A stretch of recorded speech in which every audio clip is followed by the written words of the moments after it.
Instead, just 3 days later, Charlie stormed into the Caffey's home and he committed one of the most brutal crimes that this small Texas town had ever seen. I knew immediately why he was there. He was to get revenge because we made him break up with our daughter. I heard my son Matthew cry out. He said, "Charlie, Charlie, why are you doing this? No, Charlie, no, please, why are you doing this?" And then I'm trying to get up.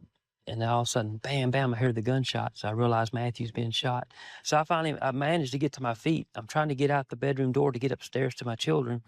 But by this time, the house is totally engulfed. I'm hit by a wall of flames, forced back into my bedroom, and there's Penny laying there. And when I saw her, I immediately knew she was gone, because not only did they come in and shoot, that he also came in with this samurai type sword, and she would nearly be decapitated.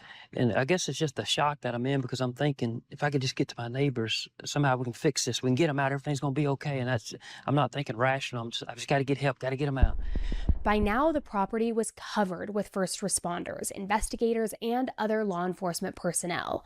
The ambulance was about to pull away from Tommy's house when another sheriff investigator climbed inside.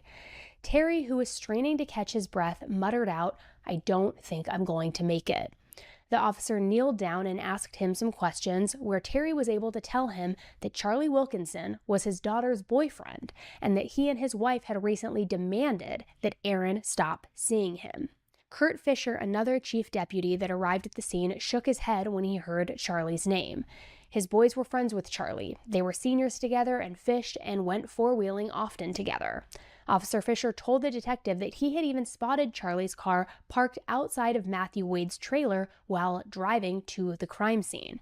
Matthew Wade was a few years older than Charlie and would often provide his home as a party house for the teens while supplying them with alcohol as well. So officers sped to that rundown blue single-wide trailer. No lights were on in the house. A random teenager answered the door and agreed to let the police officers in. Stepping over piles and piles of dirty clothes and beer cans, he walked into Matthew Wade's room, where he and his girlfriend were laying asleep.